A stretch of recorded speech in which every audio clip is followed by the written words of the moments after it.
হঠাৎ করে দেখি বাজার থেকে একটা বড় ইলিশ মাছ এসেছে, আর তার মাথাটাও খুব সুন্দর, তার সাথে সাথে কচুরলতিও হাজির। তাই ইলিশ মাছের মাথা দিয়ে কচুরলতি বানিয়ে ফেলেছিলাম, সেই রেসিপি তোমাদের সাথে শেয়ার করছি। Hello friends, welcome back to Ojo and mom cooking and blogging. ইলিশ মাছের মাথা দিয়ে কচুরলতি করার জন্য প্রথমে ইলিশ মাছের মাথাটা নিয়েছি আর তেলটাও নিয়েছি। তাতে লবণ আর হলুদ মাখিয়ে আধ ঘন্টা ম্যারিনেট করব। যতক্ষণ মাছ ম্যারিনেট হচ্ছে ততক্ষণ আমি কচুর লতিগুলোকে ভালো করে ছাড়িয়ে পরিষ্কার করে নেব। এই যে লতিগুলো দেখছো, এগুলো একদিন আগে আনা। একদিন আগে আসার জন্য একটুখানি চুপসে গিয়েছে, আর তার ফলে একটু ছাড়াতে আমার সুবিধা হচ্ছে, তাড়াতাড়ি ছাড়ানো হয়ে যাচ্ছে। অনেকে আবার টাটকা করে, কিন্তু টাটকা কচুরলতিটা ছাড়াতে আমার একটু অসুবিধা হয় আর একটু হাতটাও চুলকায়, তবে হ্যাঁ, খেলে গলা চুলকায় না। এবার আমি ভালো করে সমস্ত কচুর লতিগুলোকে সুন্দর করে ছোট ছোট পিস করে কেটে নেব। তোমরা বটিতেও চাইলে কেটে নিতে পারো। আমি প্রথমে নিচের দিকটা একটু ঘষে ছালটা ছাড়িয়ে নিয়ে তারপরে পিস করে নেব, আর যদি কোনো আঁশ থাকে সেটাও ফেলে দেবো। কচুর লতি রান্না করা কিন্তু খুব একটা ঝামেলা না, এই কাটাটাই ঝামেলা। কাটতে একটু সময় লেগে যায়। এখানে আমার সমস্ত লতিগুলো কাটা হয়ে গেছে। এবার একবার আমি ভালো করে জল দিয়ে ধুয়ে জলটা ঝরিয়ে নেব। এদিকে আমি আবার গ্যাসের উপরে একটা বাটিতে, মানে বেশ বড় বাটিতে জল দিয়েছি ফোটার জন্য। তার মধ্যে সামান্য একটু লবণ দিয়ে দিলাম, আর লবণটা গলে গেলে আমি এর মধ্যে ধুয়ে জল ঝরিয়ে রাখা কচুর লতিগুলো দিয়ে দিচ্ছি। একটু অপেক্ষা করছি ফুটে ওঠার জন্য। ফুটে উঠলে একটুখানি নিচ ওপর করে দেবো, যাতে লতিগুলো একটু ভালো করে ভাপ হয়ে যায়, তবে যেন সবটা সিদ্ধ না হয়ে যায়। মিনিট দুয়েক মাঝারি ফ্লেমে ফুটলেই আমি লতিগুলোর জল ঝরিয়ে নেব।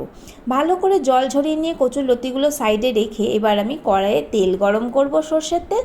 তার মধ্যে সামান্য একটু হলুদ দেব, আর এর মধ্যে এবার এক এক করে ইলিশ মাছের মাথাগুলো আমি দিয়ে ভালো করে উল্টে পাল্টে ভেজে নেব।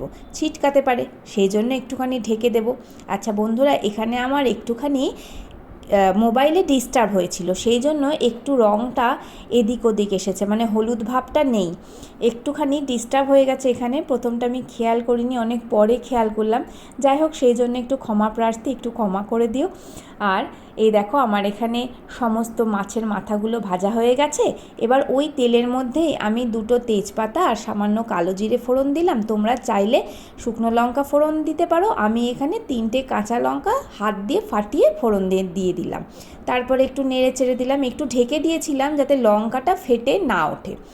এবার যখন ফোড়ন ভাজার ভালো গন্ধ উঠবে, তখন আমি সমস্ত লতিগুলোকে এর মধ্যে দিয়ে ভালো করে নাড়াচাড়া করব। মাঝখানে একবার একটু লবণ দিয়ে দেবো আর একটু হলুদ দিয়ে দেবো। লবণটা কিন্তু আমি একটু অল্প অল্প করেই দিই, সমস্ত রান্নাতেই তাই করি, নাহলে লবণ বেশি হয়ে গেলে ভালো লাগে না খেতে।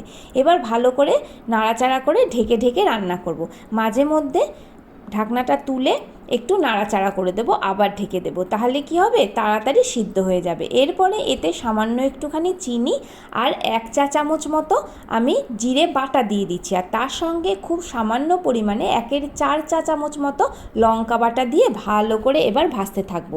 এর মাঝে একবার যে মাছের মাথার তেলটা ছিল দেখিয়েছিলাম, সেই তেলটা আমি এখানে দিয়ে দিচ্ছি। ভালো করে তেলটা দিয়ে নাড়তে থাকবো। এই তেলটা দেওয়ার পরেই দেখো, মনে হচ্ছে যেন কতটা তেলে রান্না করা হচ্ছে, কিন্তু আসলে তা না, মাছের তেলটাই গলে এইরকম তেলটা বেশি বেশি লাগছে। এরপরে মাছের মাথাটা আমি দিয়ে দেব। মিনিট 5 নাড়াচাড়া করার পরে ভালো করে আমি মেশাতে থাকবো। কখন দেব মাছের মাথাটা, যখন দেব কচুর লতিগুলো বেশ হাফ সেদ্ধ হয়ে গিয়েছে তখন।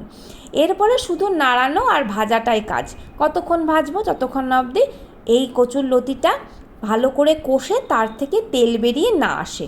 এইভাবে কিন্তু নাড়াচাড়া করে যেতে হবে, আর যখন হয়ে যাবে তখন দেখবে একটা জায়গায় একটু জড়ো মতো হয়ে গিয়েছে। এই দেখো, এখানে তেলটা বেরিয়ে এসেছে।